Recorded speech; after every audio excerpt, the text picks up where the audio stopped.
सो कल मैं एक पॉडकास्ट सुन रहा था जहाँ पर एक बिग बॉलीवुड डायरेक्टर के साथ था एंड जहाँ पर वो अपने पैट्रियार्की के बारे में अपने व्यूज़ एक्सप्रेस कर रहा था, जिसमें वो बता रहा था कि कैसे आदमियों को सिखाया जाता है to control their emotions things and people around them specially women. And obviously he criticise कि why should men be always in charge की to decide what others should eat, what they should wear, what they should do. And at the same time he also said कि मे भी हो सकता है पहले के time ऐसा रहा हो जहाँ पर बोला जाता हो कि औरतों को घर में रखो वरना डाकू आ जाएंगे, बट उसके हिसाब से कि अब इन सब चीज़ों की ज़रूरत नहीं थी। सो माई क्वेश्चन इज़ कि मतलब ये लोग खुद इनकी फैमिली XYZ सिक्योरिटी के बीच में इधर उधर घूमते हैं and they are commenting on us जो मिडिल क्लास है, मिडिल क्लास जो कि 20 या 50 किलोमीटर दूर अपनी रोज़ की दिहाड़ी कमाने के लिए निकलती है। We are not safe like them. ठीक है, हमारे लिए सिर्फ डाकू नहीं है यहाँ पर, हमारे लिए डाकू चोर डकैत सब यहीं घूम रहे हैं, राक्षस घूम रहे हैं यहाँ पर।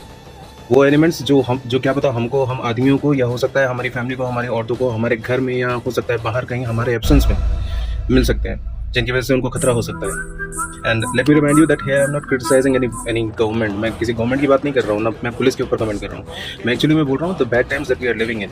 ठीक है, यहाँ पर 2-2 महीने की बच्चियों के साथ रेप हो रहा है, और ऑफिस और ये सब स्कूल की जगह तो छोड़ो, मतलब मंदिरों और मस्जिदों और ये धार्मिक जगहों को लोग नहीं छोड़ रहे।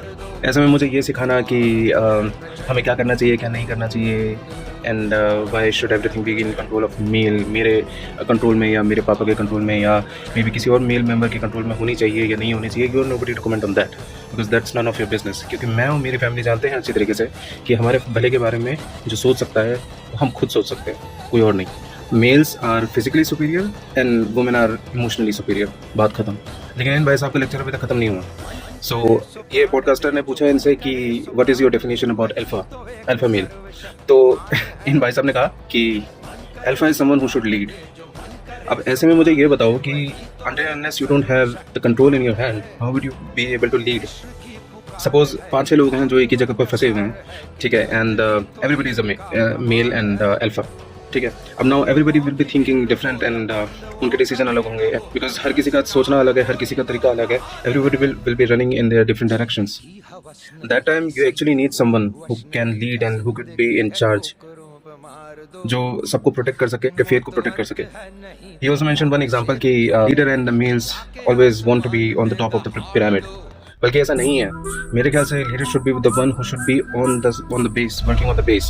He should be the most lowest person below the pyramid, जिसका काम होना चाहिए हर चीज़ को बैलेंस करना, एक एक ब्रिक, ताकि उसमें से फॉल ना हो जाए।